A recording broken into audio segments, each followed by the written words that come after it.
Hello everyone, welcome back. Today I'm going to tell you everything you've ever wanted to know about what it's like getting a degree in music. I reached out to you guys on Instagram. These are the burning questions that you had, and I, a guy who got a degree in music, I'm going to answer them. Before we get into it though, I'll quickly let you know that this is the last week of my holiday sale over at my course platform, samuraiguitartheory.com. There I have 4 courses that teach the system I use for making music. If you want to get to the bottom of why music works the way it does, I recommend my theory courses, the rudiments, and beyond the basics. The mini course, Pentatonic Mastery, looks at everyone's favorite 5-note scale, and my newest course, The Craft of Soloing, shows you how you can transform your solos from being a bunch of notes into a musical expression. Everything there is 50% off for 1 more week if you use promo code HOLIDAY21 at checkout. You can find more information at samuraiguitartheory.com. I'll also put up links in the description. So back in 2013, I completed my bachelor's degree in music from Humber College in Toronto. It is an applied contemporary guitar degree. I should say that a lot has changed in the school since I left, and I know a lot of people had different experiences than I did. I can only talk about what I went through. Take from that what you will. Let's get to your questions. To kick things off, by far the most asked question, was it worth it? For me, it absolutely was. I use a lot of the things that I learned in college to do this channel in one way or another.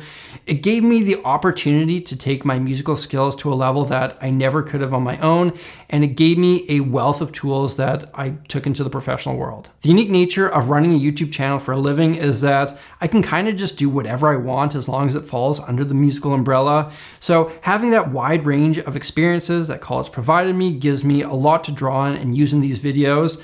I feel like if I never got a degree, my content would be drastically different, probably for the worse. Now, my situation is certainly not the norm. A very small percentage of the people that I started with ended up graduating, an even smaller percentage ended up creating music for a living. What a music degree does is provide you with tools, not a job.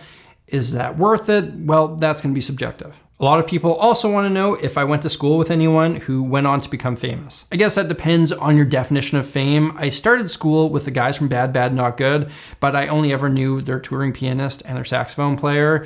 There was another buddy of mine who now plays bass with Shawn Mendes's band, and there was another guy who produced a big hit for Eminem and won a Grammy for it and has gone on to have a very, very successful career producing. Besides that, my closest friend from school is the drummer for Walk Off the Earth. Another friend of mine is the guitar player for the massive country star Thomas Rhett, and I did a number of ensembles with a girl named Meg Patrick, who has gone on to become quite a well-known Canadian country artist. Jacob Liversige asks, who was the person with the worst musical opinion that I came across? Every now and then, you'd be in class and a student would come up with some brain-dead hot take on something.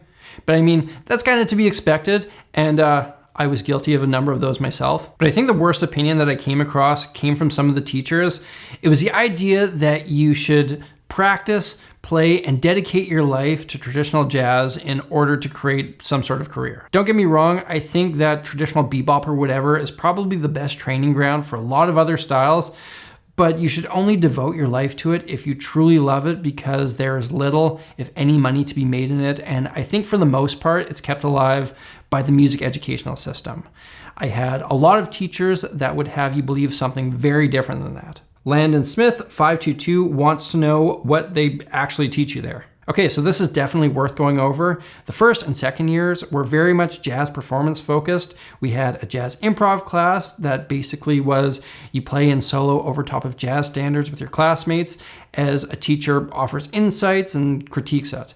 And then we had a guitar master class, which was more or less an extension of this, but more guitar centric. There was a class for the basics of Pro Tools, one where we did piano fundamentals, theory class, learning theory, ear training, where you learn how to hear and sing the theoretical concepts. As well, we had a musical history class, which started at the birth of jazz. Second year was essentially an extension of this, but in the third year, you had an option to go different ways with your degree. Some people opted to go deeper into the jazz rabbit hole, whereas I went and did more contemporary stuff and studio stuff. I did a music business class, production, songwriting, recording, technology, and throughout the year, in your third year, you would do 2 recitals where you could play anything you wanted. Our fourth year really just continued down what we did in our third year with a couple other things in there, but the big thing in your fourth year was doing a recording project where you had 4 sessions to record and produce and mix whatever you wanted, which would then be graded. It was kind of like your big thesis or whatever. Every year also had a private lesson and an ensemble that you would rehearse with weekly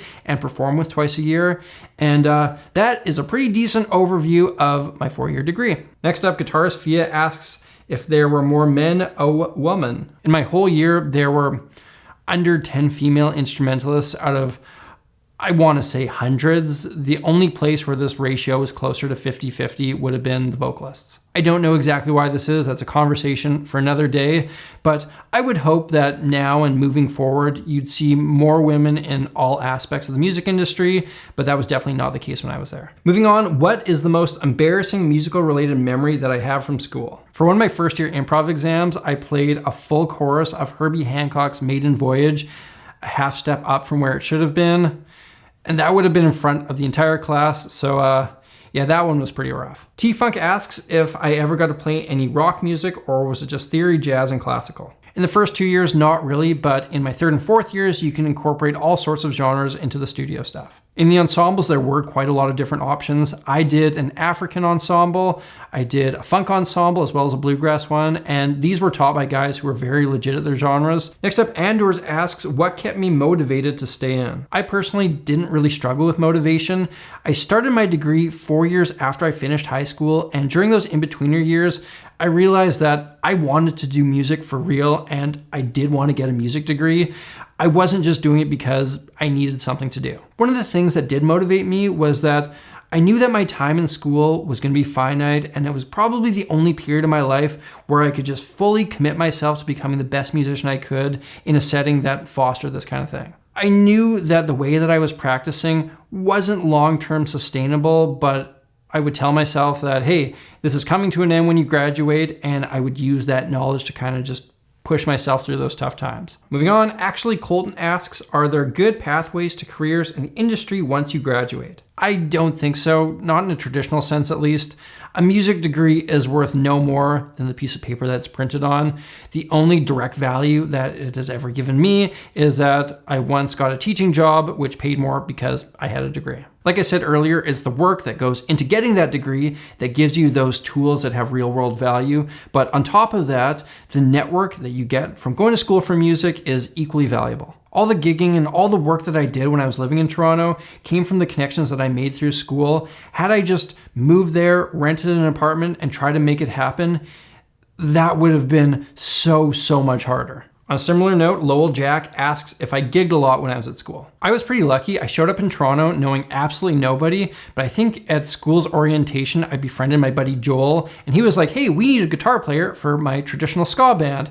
So within like a week of being there, I joined this band and we started playing quite regularly all across of Ontario and Quebec. And then connections from that band led me to other ska and reggae groups. And I even ended up playing with a bunch of traditional New Orleans jazz bands through that connection. I had some other friends with cover bands and some with country bands, and I would do a lot of subbing for them. And then when I'd come back to Winnipeg for the summers, I would play guitar as my summer job in a hospital. So yeah, I did a lot of gigging during those days. Next up, Sam Moore 365 asks what the parties were like. I actually didn't do a ton of partying. I had a pretty active social life in high school, and then the 4 years after, before I went to college, I got a lot of the partying out of my system, especially when I went backpacking around Australia for 6 months. Like, don't get me wrong, there were a few nights here and there, but I didn't feel the need to go full bore, stereotypical college party mode. And most of the partying that I did do was either when I was on the road or at gigs with the bands I was playing with. Claudio Boff asks if I ever flunked a course. No, I actually had really good grades throughout. I don't know if you can see it, but it says Bachelor of Music with honors. With honors meaning that my average was like 85%, whatever that translates to for GPA. It was one of those things where if you put the effort in, you're gonna do well. And going in, I had already developed pretty good practice habits. So I didn't really struggle with that. The auditioning process was quite tough and they only accepted a small percentage of the people that applied. So if you got in, you already had a pretty decent proficiency and the program wasn't designed to be unnecessarily difficult, but it also wasn't one of those things where you could cram for it last minute. Thomas Lake asks if there was any elitism or unhealthy rivalry between the students. Yeah, so since my school's program was very much built on a jazz foundation, all of the highest perceived honors would be given to jazz players, things like the biggest scholarships, the best ensembles, the ones that got to play with all the big name guest lecturers and stuff were all jazz based. There were some students who were insanely talented that were kind of like given the special treatment by the university, and then that mentality would drip down to the student body who would end up worshiping these guys. I was definitely not one of them. I was very much middle of the pack. And I guess for me, I was able to separate myself from that college hierarchy because I knew that it just didn't correlate with the real world. I guess I realized early on that I was never going to hit that upper echelon of musicianship, and I didn't really want to. I wanted to create something that was unique to me, that could be consumed by the masses, not something that only musicians could appreciate. I mean, there were guys I went to school with who could absolutely shred Coltrane changes in 7, but they didn't realize that as soon as they walked out the doors of the college, nobody gave a shit about it. For me, I guess I just felt like I was positioning myself well for a long career in music, and that's really all I cared about. Okay, here we've got, what is my worst memory from school? My roommate Joel and I went to New York, and it was a great time, totally awesome, but we stayed in a sketchy hostel, and I brought back bed bugs to the dorm. Discovering bed bugs at 4 a.m. and then proceeding to have a little bit of a freak out was not a very good time and something I didn't deal with especially well, but fortunately the fumigators got it under control quickly and efficiently. Next up, Sub HD asks about the relationship between students and teachers. It was certainly not like how a certain movie named Whiplash would have you believe. For me, it was overwhelmingly positive. It felt like everyone there just wanted you to succeed. Some teachers were tough, but it always felt like it was coming from a good place. Mario Ursua asks, what is the best and worst part of music school? Well, the worst thing was also the best thing, being around musicians and only musicians day in, day out. Everyone I interacted with was a musician besides my girlfriend at the time. And as you might know, musicians and artists, they're just kind of different. Being mostly surrounded by fellow artists and musicians was really awesome in a lot of ways, but there would also be times where it kind of drove me crazy as I would approach certain things from the other side of the spectrum. An example of this would have been the heated debates that I would often get into in my music business class. This is a good question. This guy asks if I am in debt from my student loans. I'm not. The greatest stroke of luck I've ever had in my life was being born in an incredibly supportive and loving family that had the means to provide me and my siblings with a lot of opportunity. My parents paid for the bulk of my schooling. I did work a bit when I was there, and I worked during the summers, and I saved up the year before I went to school. But the reason that I graduated with no debt was largely because of my parents. Their support also made it so that when I moved back home, I could first pursue a band and then this YouTube channel, putting full-time hours into something that wasn't generating any revenue, and there was no guarantee that it ever would. I didn't have to worry about starving or paying for rent or paying off my student loans, and I very much see the success that I've had built off of that support system that I was just so incredibly fortunate to have. I realize most aren't that lucky. It's not fair. I didn't do anything to deserve that, but it's also a big reason why I'm a firm believer in social systems that provide more people with the kind of opportunities that I was lucky enough to have. But that is a long discussion for another video. Frank Payne wants to know if it's ever too late to go. Theoretically, no. There were a few students that I went to school with who were a fair bit older, but I think in practicality, it's much more difficult when you have real responsibilities, especially considering getting a degree in music is certainly not guaranteed to advance your career. Next up, Adam Knutson asks, does it matter what school you go to? It definitely does. A lot of music schools have different programs and you want to find one that suits your needs. But on top of that, I would strongly advise that you go to school in a city that has a real musical scene. If your school is a place where you're probably going to build your network, you want to build that thing in a place where there are real opportunities. That way you're maximizing your chances of success. User Fishy Logic asks, what subject was the biggest waste of time? The only time I felt like I was wasting my time was my piano fundamental class. Everybody had to do it. I've never played piano before, so I actually had to put in a pretty decent effort in order to pass it. And really all it was just memorizing where to put my fingers on the keyboard. I guess if you're a non-chordal instrument, this can be helpful, but as a guitar player, All this stuff I just forgot instantly and have never used that information. Last for today, Spider Tank Dank, whose name gets cut off here, asks if I ever studied with Rick Emmett. I did, and if you don't know him, Rick was the lead guitarist, the vocalist, and the songwriter for the rock band Triumph. In my third year, I did the group songwriting class with him.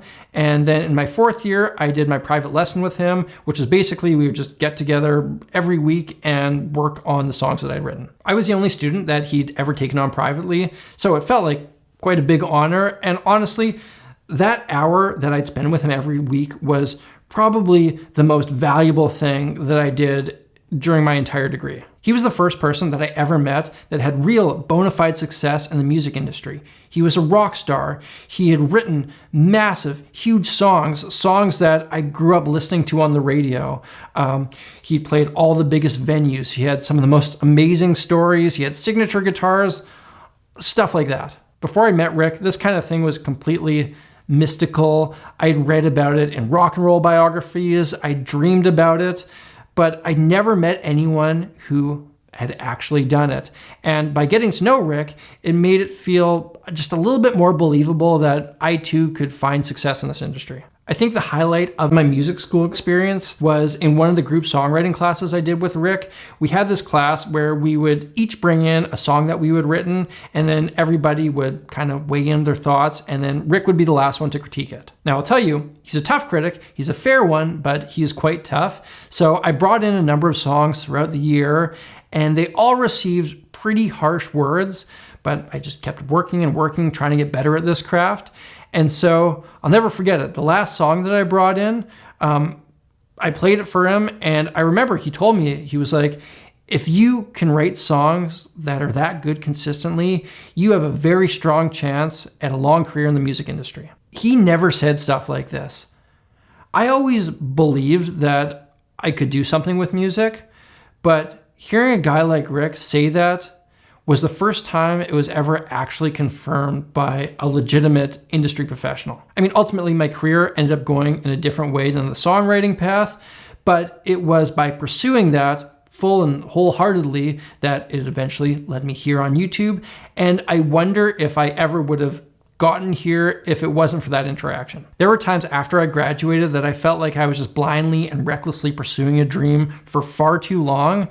But even when I had absolutely nothing going for me, I just kind of barged forward, fueled by this belief that I would figure it out eventually.